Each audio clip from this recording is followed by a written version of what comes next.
inequalities. A compound inequality is basically two inequalities in one problem. We're going to be doing three different things. We're going to be solving the compound inequality. We're going to be graphing the compound inequality. And then what we're going to do is we're going to write it in interval notation. Now, there's two different types of compound inequalities. There's the and statement and the or statement. The or statement is always going to have an or. Sometimes it'll be an and statement. Sometimes it'll be a little bit hidden. This one's hidden because x is in between the two inequalities, so that's what makes it an and statement. Now, with the first one right here, what we're going to do is we're going to take our first inequality and we're going to solve that separately. Then what we're going to do is we're going to take the 2x minus 1 less than or equal to 9, and we're going to solve that also. So how we solve it is we add the 1 on both sides. That gives us a -4 and a 10.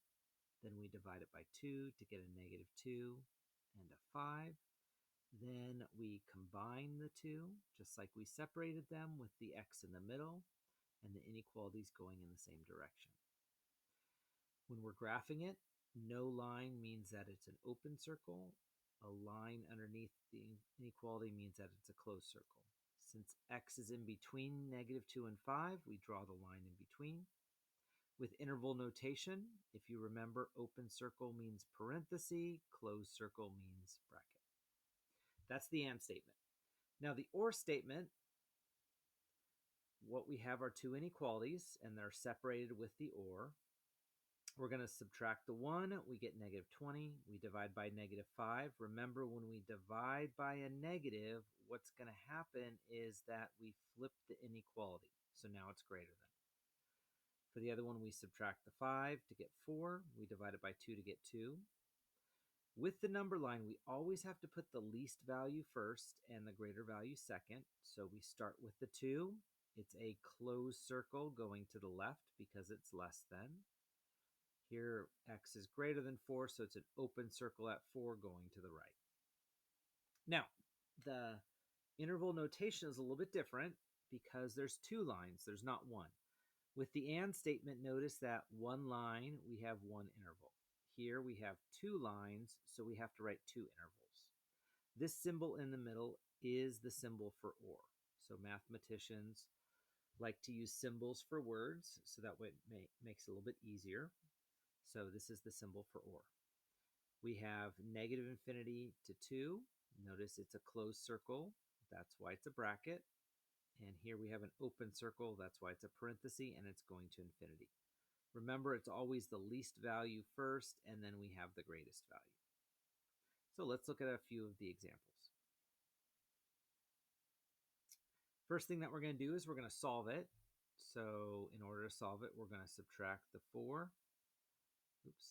Let me write the two inequalities. We have the -3 is less than x plus 4. We have the x plus 4 is less than the 14. I'm going to subtract the 4, and I get -7, and x is greater than that.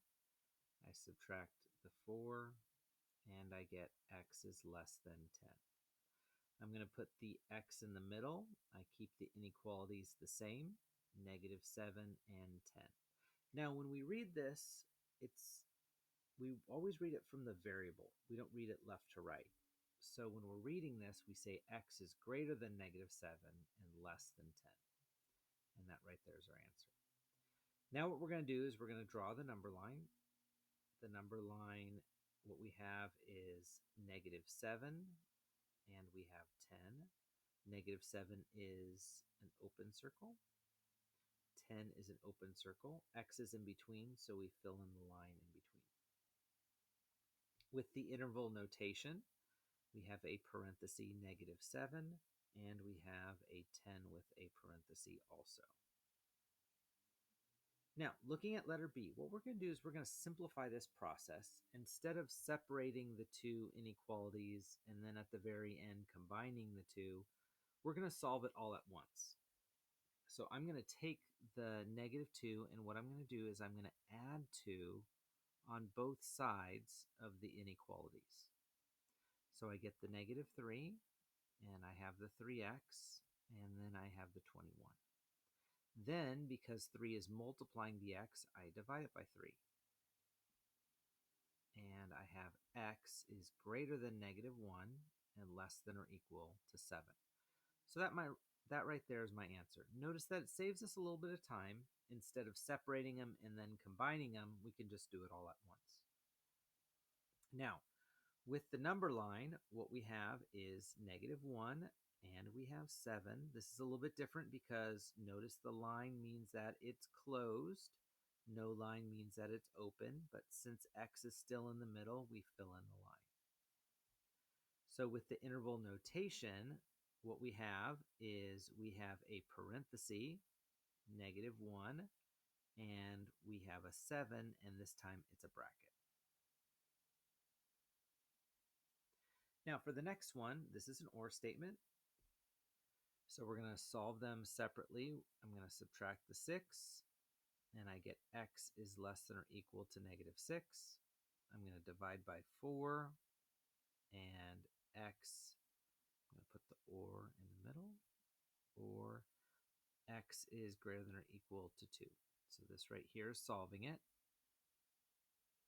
What I'm going to do next is I'm going to graph it on the number line. Remember, it's a little bit different than the AND statement. I have the negative 6 because that's my least value, and then I have the 2. With the negative 6, it's a closed circle, so I put a closed circle because the line underneath. Less than means I shade it to the left. For the next one, I have a closed circle at 2. It's greater than, so I have it go to the right. Now with the interval notation, I have 2 intervals because I have 2 lines, negative infinity to negative 6 in a bracket. I use the symbol for OR, and then what I have is a bracket for 2 and then infinity.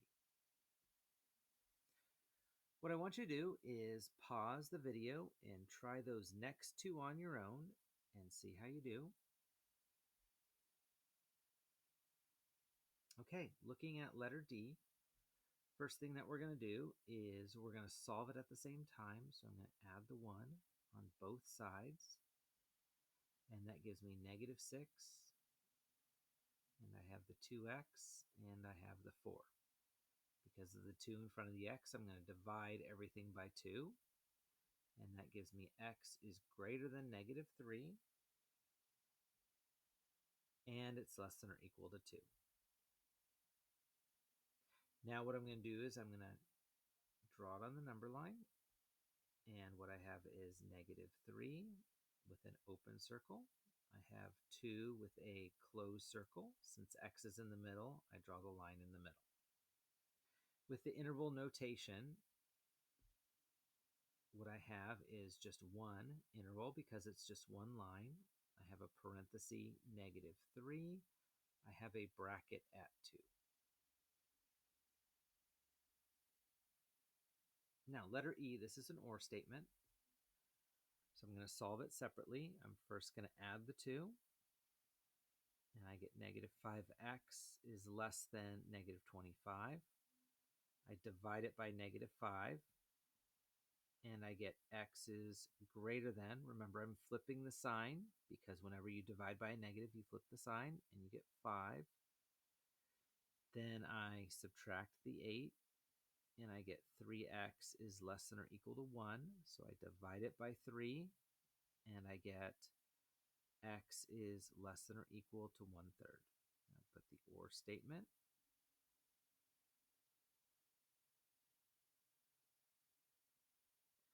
I'm going to graph it on a number line.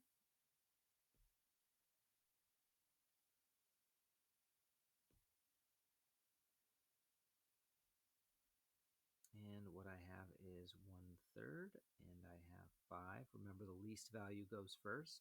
For the 1/3, it's closed because the line underneath, and less than means that it goes to the left.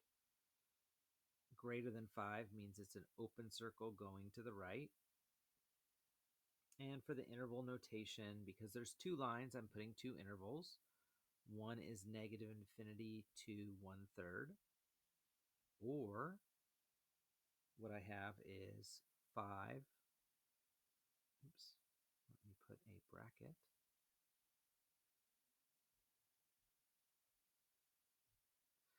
Or I have a 5 with a parenthesis all the way to infinity.